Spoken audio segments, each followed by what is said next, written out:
Ya, halo pemirsa, apa kabar Anda hari ini? Langsung dari studio IDX Channel Jakarta, saya Prasetyo Wibowo kembali hadir dalam Market Review, program yang mengupas isu-isu penggerak ekonomi di Indonesia. Live streaming kami bisa Anda saksikan juga di idxchannel.com dan langsung saja kita mulai Market Review selengkapnya.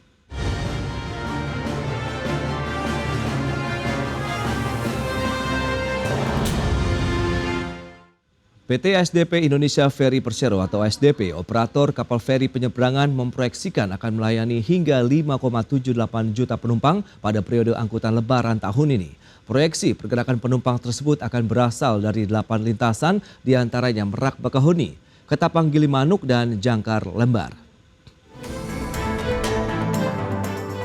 PT ASDP Indonesia Ferry Persero atau ASDP, operator kapal feri penyeberangan memproyeksikan akan melayani hingga 5,78 juta penumpang pada periode angkutan lebaran 2024. Corporate Sekretari ASDP Selvi Arifin menjelaskan, proyeksi pergerakan penumpang tersebut akan berasal dari 8 lintasan terpantau nasional di 9 cabang, yakni Merak Bakaheni, Ketapang Gilimanuk, dan Jangkar Lembar, Padang Bayi Lembar, Kayangan Pototano, Aji Bata Ambarita, Bajo Kolaka, Tanjung Api-Api Tanjung Kalian, serta Panajam Karyangau. Sementara itu, ASDP memprediksi akan melayani sebanyak 1,37 juta unit kendaraan pada 8 lintasan nasional yang sama. Proyeksi tersebut naik 14% dari realisasi pelayanan kendaraan pada mudik lebaran 2023 lalu sebanyak 1,21 juta unit.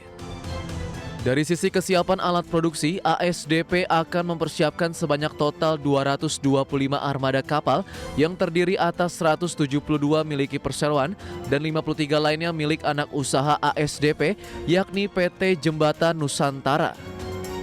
Armada tersebut akan dioperasikan pada 27 cabang dan 36 pelabuhan pada total keseluruhan 303 lintasan. Sementara itu pada 8 lintasan pantauan nasional, ASDP menyatakan sebanyak 51 dermaga telah siap operasi, dengan 44 diantaranya dikelola langsung oleh ASDP, 4 non-ASDP, dan 3 lainnya dikelola PT Pelabuhan Indonesia Persero atau Pelindo. Tim Liputan IDX Channel. Ya, pemirsa, untuk membahas tema kita kali ini, persiapan SDP hadapi mudik lebaran tahun 2024. Kita sudah tersambung melalui Zoom bersama dengan Ibu Selvi Arifin, Corporate Sekretari PT ASDP Indonesia Ferry Persero. Ya, halo, selamat pagi, Ibu Selvi. Selamat pagi, Mas Prasetyo. Ya, salam sehat, Ibu. Salam sehat. Baik, terima kasih juga atas waktu yang disempatkan. Ini bicara mengenai persiapan menjelang mudik lebaran tahun 2024, begitu ada libur panjang di sana, di mana Menteri Perhubungan Budi Karya Sumadi mengatakan bahwa pemudik lebaran pada tahun 2024 ini diprediksi mencapai 193 juta orang. Nah, ini banyak sekali begitu. Lantas persiapan apa ya saja begitu yang sudah dilakukan ASDP ini, Bu? Silakan. Baik, terima kasih atas undangannya Mas Prasetyo. Jadi izin saya menjelaskan bahwa ASDP sebagai operator kapal dan juga operator pelabuhan, kami telah menyiapkan serangkaian persiapan. Yang pertama tentunya sebagai operator kapal, kami menyiapkan kapal-kapal milik kami. Kami mengoperasikan 225 kapal, jadi kapal itu semua armada kami sudah siap. Kemudian untuk sebagai operator pelabuhan, kami juga menyiapkan seluruh sarana dan fasilitas di pelabuhan-pelabuhan kami. Sebagai contoh, untuk di Pelabuhan Merak, kita ada peningkatan kapasitas dermaga, salah satunya yang dari kapasitas 300 GT, 3000 GT sekarang menjadi 10.000, jadi hampir 3 kali lipat. Jadi saat ini semua pelabuhan atau semua dermaga di Pelabuhan Merak dan Bakahuni sudah memiliki kapasitas sekitar 10.000 GT, sehingga kapal-kapal besar bisa bersandar di semua dermaga kami. Nah, ini dampaknya apa sih terhadap angkutan lebaran? Tentunya dengan dermaga yang kapasitasnya lebih besar, kapal yang sandar bisa lebih besar, maka kapasitas kendaraan yang bisa diangkut juga meningkat. Sehingga harapannya ini bisa mempercepat, mengurai antrian kendaraan yang akan menyeberang nanti pada saat angkutan lebaran. Selain itu, kita juga ada penyiapan buffer zone untuk delaying system di 8 titik baik di arah Merak maupun ke arah Bakahuni, ini sebagai bagian dari pemeriksaan tiket juga untuk tempat menunggu apabila memang para pengguna jasa yang datang masih belum tiba pada tiketnya masih belum sesuai waktunya, maka mereka bisa menunggu di area-area ini sehingga diharapkannya bisa mempercepat layanan pada saat nanti mereka tiba di pelabuhan. Mungkin itu dulu Mas Prasetyo. Baik, dari 193 juta orang begitu lantas seberapa banyak sih kemungkinan potensi begitu yang akan melewati angkutan penyeberangan ini begitu dari SDP? Baik, kalau dari prediksi kami di tahun 2024 ini akan ada peningkatan sekitar 14% di kendaraan. Jadi kalau prediksi kami dari tahun 2023 dari sekitar 1,21 juta kendaraan, kami prediksi tahun ini akan meningkat menjadi 1,37 juta kendaraan. Sementara kalau penumpangnya total kami memperkirakan ada sekitar 5,78 juta orang atau naik sekitar sekitar 5% dari naik 15% dari tahun 2023. Sementara jumlah tripnya ada kenaikan sekitar 5% dari tahun 2023. Oke, itu dia 5,78 juta penumpang, kemudian ini posisinya naik 15%. Nah, kalau bicara mengenai peningkatan tadi prasarana, sarana dan juga fasilitas pendukungnya sendiri bagaimana nih Bu? Kalau fasilitas pendukung tadi seperti saya sampaikan ada beberapa yang sudah kami siapkan penambahan. Tadi satu contoh adalah dermaga ya Mas ya, satu. Kemudian yang lainnya juga area parkir. Jadi kami juga menambahkan area parkir kendaraan kecil di wilayah Merak dan juga Bakahuni. Jadi kalau kendaraan ini ada peningkatan, kalau tahun lalu kita ada sekitar 5.000 kendaraan yang bisa parkir di dalam pelabuhan. Saat ini ada peningkatan sekitar 500 kendaraan. Jadi juga ada penambahan 500 kendaraan fasilitas di wilayah pelabuhan, tapi juga tadi kan di wilayah-wilayah buffer zone tadi juga sudah ada area-area penampungan untuk menampung kendaraan yang memang belum bisa masuk ke pelabuhan. Nah, tambahan juga harapannya ada satu penambahan buffer zone di kilometer 97 untuk di wilayah Merak. Jadi mudah-mudahan penambahan ini juga bisa menambah jadi kantong parkir baru tambahan untuk 2024 ini. Baik, tadi yang menarik dengan adanya peningkatan kapasitas dermaga begitu ya dari 3.000 GT ke 10.000 GT ini dampaknya lebih kepada akhirnya arus pergerakan kendaraan yang ingin menyeberang begitu lebih cepat kah atau tidak? Mengingat kan kapal-kapal yang bersandar ini pasti juga dengan gross ton yang lebih besar lagi dan lebih berat begitu. Betul sekali Mas Pras. Jadi dengan adanya dermaga, sekarang semua dermaga kita sudah bisa disandari oleh kapal yang berukuran besar ataupun sampai dengan 10.000 GT. Jadi harapannya ini bisa mempercepat pengangkutan kendaraan gitu ya. Kalau misalnya kapalnya kecil, tentu kan mungkin kapasitas let's say hanya 150 sampai 200 kendaraan yang bisa diangkut. Tapi dengan kapal besar ini kan bisa sampai 300 sampai dengan 500 kendaraan sekali angkut nih. Jadi kalau misalnya 7 dermaga kita semua disandari dengan kapal yang besar, tentunya kan satu jam ataupun pada saat seluruh kapal yang sandar langsung berangkat mengangkut 500 kendaraan kali 7 kan jadi ada 3.500 kendaraan satu kali berangkat gitu. Jadi harapannya ini bisa mempercepat penguraian antrian di pelabuhan. Itu dia 220 unit kapal begitu yang akan disiapkan dalam masa mudik Lebaran tahun ini tersebar di wilayah mana saja nih Bu? Kalau 225 ini tersebar di seluruh Indonesia. Tapi kalau misalnya kayak di Merak, mungkin saya juga menginformasikan bahwa di Merak ini ada sekitar 70-an kapal yang siap beroperasi di sana. Tapi ini bukan semua milik ASDP. Jadi operator ferry ini sama dengan kayak maskapai ini Mas Prasetyo. Jadi kalau maskapai penerbangan tuh ada beberapa maskapai gitu ya. Nah di Merak pun juga ada beberapa operator kalau kita sebutnya. Jadi ASDP sebagai salah satu operator kapal, tapi ada juga operator swasta lainnya memang siap beroperasi di Merak. Oke, ada sekitar 70-an unit kapal begitu yang akan beroperasi. Nah, himbauan dari Kemenhub sendiri begitu bahwa akan menggunakan kapal-kapal yang besar begitu mungkin lebih kepada daya angkut juga yang lebih banyak. Ini bagaimana kesiapannya, Bu? Nah, kalau saya juga ingin menjelaskan bahwa di pelabuhan feri ini kita yang mengatur jadwal ini adalah otorita pelabuhan yaitu BPTD sebagai kepanjangan tangannya Kementerian Perhubungan. Jadi biasanya memang kapal yang siap operasi di Merak itu ada sekitar 70-an gitu ya Mas ya. Tapi nanti yang beroperasi itu tidak langsung 70 langsung dioperasikan. Biasanya memang melihat dari peak kendaraan pada saat hari-hari itu. Mungkin kalau di awal mungkin belum terlalu banyak kendaraan yang datang, maka biasanya kapal-kapal itu mungkin belum yang kapal-kapal besar yang dijadwalkan beroperasi oleh BPTD. Jadi rata-rata saat ini ada 32 kapal yang beroperasi per 24 jam seperti itu ya. Jadi satu dermaga tuh kurang lebih ada 5 kapal yang akan melewati dermaga tersebut. Jadi, nah tapi nanti kalau misalnya memang pada saat puncak gitu ya, biasanya ada beberapa pola operasi yang akan kita kita laksanakan. Pertama tadi misalnya kapal-kapal besar diturunkan sehingga Oke. menambah kapasitas.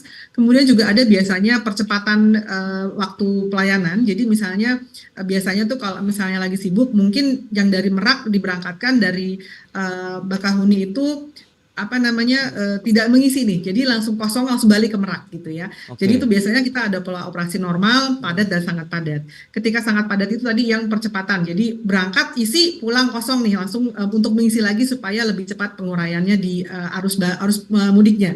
Nanti arus baliknya pun mungkin diberlakukan hal yang sama. Oke, kesiapan dari SDM-nya sendiri bagaimana Ibu? Tapi tahan dulu jawabannya, kita akan jeda sebentar ya. Dan pemirsa, Ya. kami masih akan segera kembali usai pariwara berikut ini.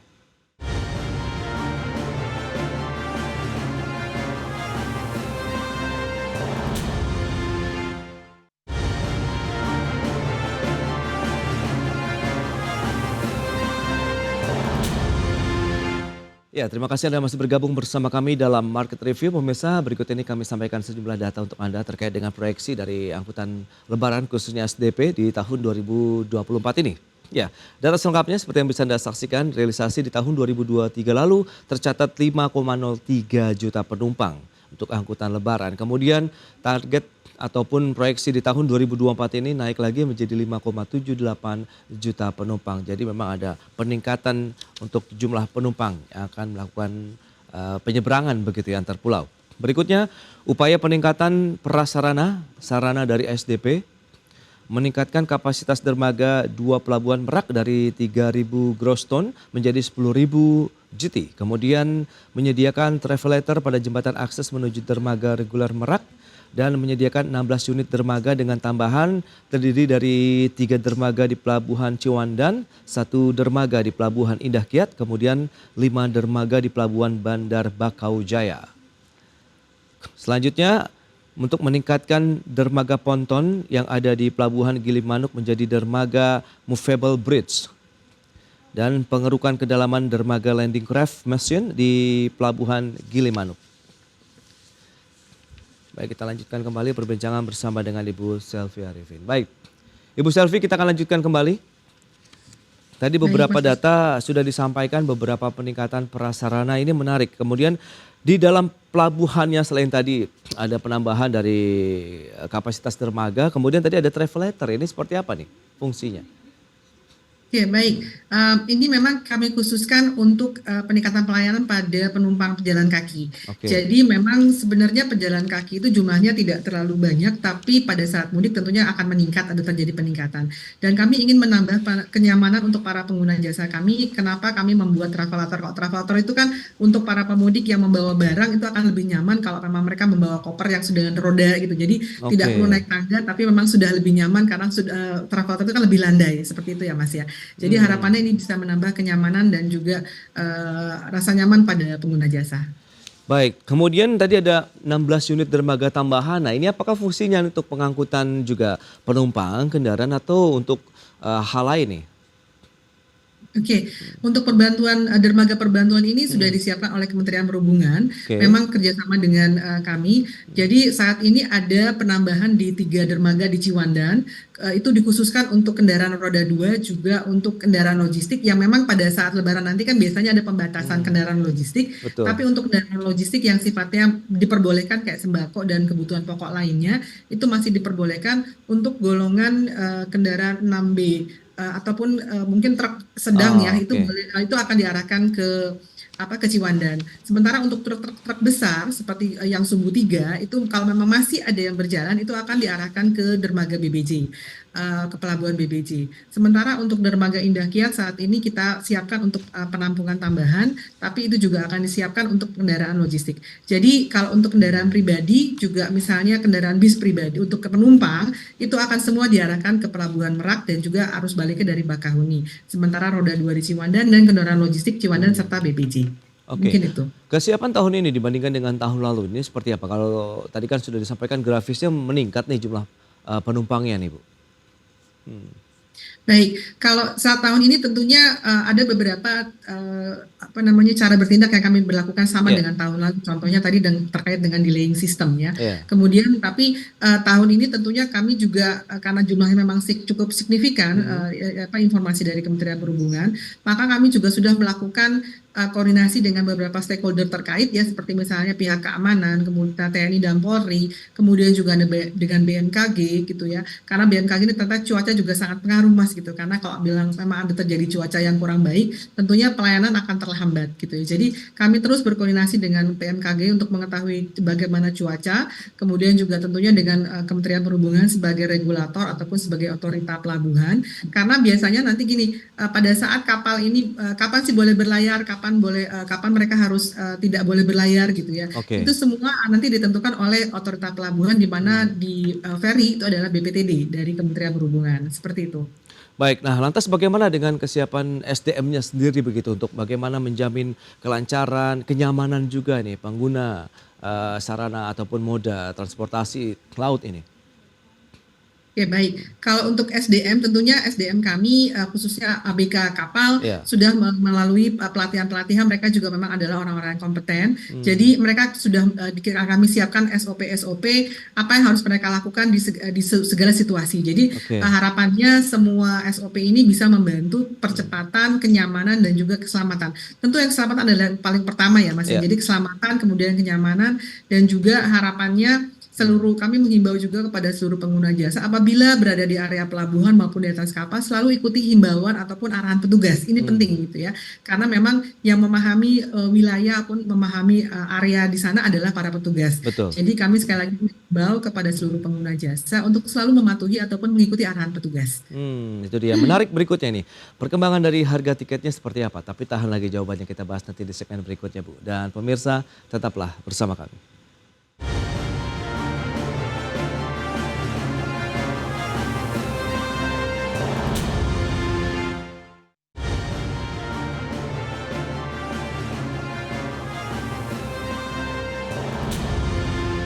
Baik pemirsa, kita akan lanjutkan kembali perbincangan bersama dengan Ibu Selvi Arifin. Beliau adalah Corporate Secretary dari PT ASDP Indonesia Ferry Persero.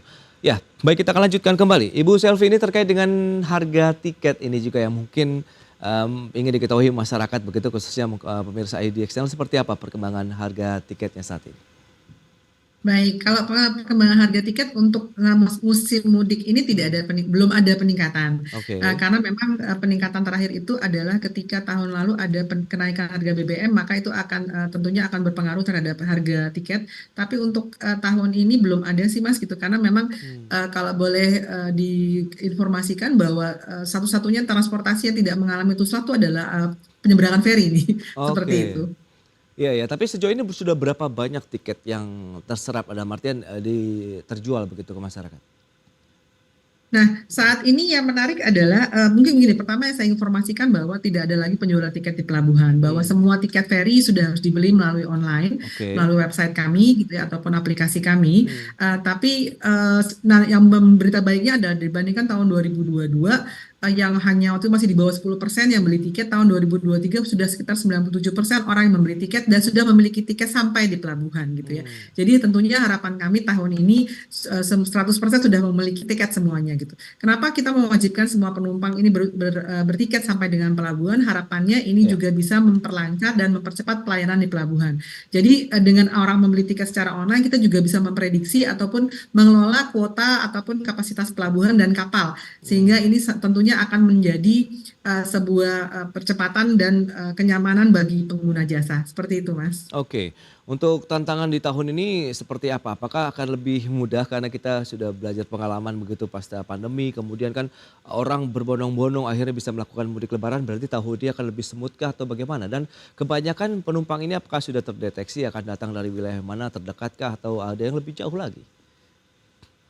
Baik, kalau harapannya sih tentu hari tahun ini juga jauh lebih baik ya. Hmm. Pasti setiap tahun kita berharap jauh lebih baik gitu. Ya, Tadi kalau saya sampaikan kemarin sudah 97%, harapannya tahun ini 100%. Kalau oke. dari arah mananya sih memang kebanyakan dari kalau, nah yang menarik ini Mas mungkin sudah sekitar 2 tahun ini jumlah pemudik yang ataupun jumlah penyeberang Ya. dari Merak ke Bakahuni maupun dari Bakahuni ke Merak tuh hampir kurang lebih sama, walaupun masih lebih tinggi dari Merak gitu ya, sekarang memang lebih banyak yang mudik ke Sumatera. Tapi sepertinya karena adanya bangkitan tol dari tol Trans Sumatera, Oke. ini ada kita melihat adanya juga peningkatan dari sisi Sumateranya nih gitu. Jadi biasanya Hmm. crossing gitu loh. Iya, iya. Tapi tetap lebih tinggi dari Pulau Jawa sih ke arah Sumatera. Oke, dan pembangunan infrastruktur jalan khususnya di Jawa, Sumatera begitu. Kita tahu apakah ini juga berdampak akhirnya terhadap arus penyeberangan juga ini, penumpang begitu, orang dan lain-lain, kendaraan begitu. Ya, saya rasa itu ada pengaruhnya juga ya Mas Hmm. ya. Tapi gini, kalau dibandingkan dengan data 2019, Oke. memang tahun 2023 kemarin masih belum tinggi dari 2019, jadi masih agak di Hmm. bawah. Jadi mungkin kalau misalnya kita bilang 2019 adalah yang paling normal sebelum COVID gitu, sebelum Oke. pandemi ya, 2023 itu masih sedikit di bawah. Tapi Hmm. tahun ini prediksinya sih sudah melebihi 2019. Jadi memang kami melihat ada peningkatan yang cukup signifikan, mungkin karena Oke. tadi ada pengaruh dari jalan tol, mungkin juga karena ada perbaikan ekonomi gitu ya. Hmm. Yang menarik juga yang bahwa kalau dari pengguna jasa kami, pengguna kendaraan roda 2 ini agak menurun gitu, dan memang di kendaraan Oke. roda 4-nya atau kendaraan penumpang pribadi meningkat. Hmm. Jadi mungkin ini boleh kita asumsikan apakah memang ada perbaikan ekonomi gitu ya, atau memang mereka ada Iya. pada saat pandemi memang juga ada perubahan pola, Hmm. karena memang sepertinya orang mungkin memilih, mereka mungkin sewa mobil bareng gitu ya, jadi bisa menggunakan kendaraan penumpang dibandingkan mereka naik roda 2 ataupun kendaraan Hmm. motor. Ya, kita antisipasi kalau memang ada lonjakan penumpang, kemudian penumpukan kendaraan dan lain-lain, ini bagaimana untuk upaya mengatasinya begitu? Adakah posko-posko ataupun tempat beristirahat selain mungkin tadi buffer zone tadi begitu? Baik, Mhm. yang pertama memang betul buffer zone telah kita siapkan, Mhm. ada 8 titik dari Merak dan kemudian dari arah Bakahuni juga ada 8 titik, baik di jalan tol maupun di jalan nasional gitu ya. Jadi kalau jalan tol kan biasanya memang untuk kendaraan penumpang pribadi, Oke. sementara kalau untuk motor itu ada beberapa titik yang mereka bisa berhenti dan istirahat gitu ya. Karena biasanya kalau pemudik roda 2 itu cukup jauh Mas jalannya gitu, mungkin ada yang dari arah Hmm. Bogor gitu ya, itu Oke. biasanya mereka cukup jauh perjalanannya. Hmm. Jadi kami menyiapkan ada beberapa titik-titik untuk mereka bisa istirahat. Dan tentunya juga ada kerjasama dengan stakeholder lain yang juga mereka punya ada di buffer zone ini. Untuk di wilayah pelabuhan sendiri, tadi kan untuk kendaraan roda 2 kami arahkan ke Ciwandan. Ini sebenarnya secara jarak akan jauh lebih dekat dibandingkan Merak, Mas. Jadi memang Ciwandan Oke. itu kan posisinya sebelum Merak ya. Jadi Iya. harapannya kendaraan roda 2 bisa lebih dekat, cepat nyampe ke pelabuhan.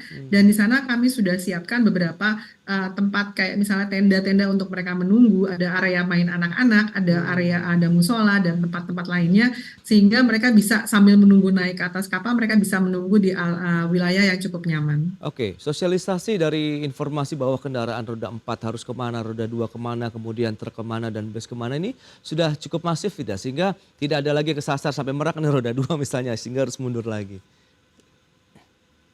Baik, pertama kita biasanya memang akan Hmm. melakukan sosialisasi di media massa maupun Oke. juga di sosial media, Hmm. tapi juga yang harapannya bisa menjadi pelindung utama itu adalah dari sistem tiketing kami. Jadi dari Hmm. tiketing itu nanti pada tanggal-tanggal yang sudah ditentukan, secara sistem mereka sudah langsung terpilih, Mas. Jadi misalnya ketika mereka Oke. milih kendaraan roda 2, Mhm. langsung diarahkan ke Ciwandan dan Ciwandan ke Bakahuni. Jadi tidak ada lagi pilihan Oh, Merak gitu. Jadi secara iya, sistem iya, sudah iya. kami atur juga memang bahwa Hmm. pengguna jasa itu tahu mereka harus kemana, seperti itu. Ya, jadi sudah ada pilihan begitu kita kan menggunakan kendaraan apa, nanti diarahkan harus ke pelabuhan yang mana begitu ya.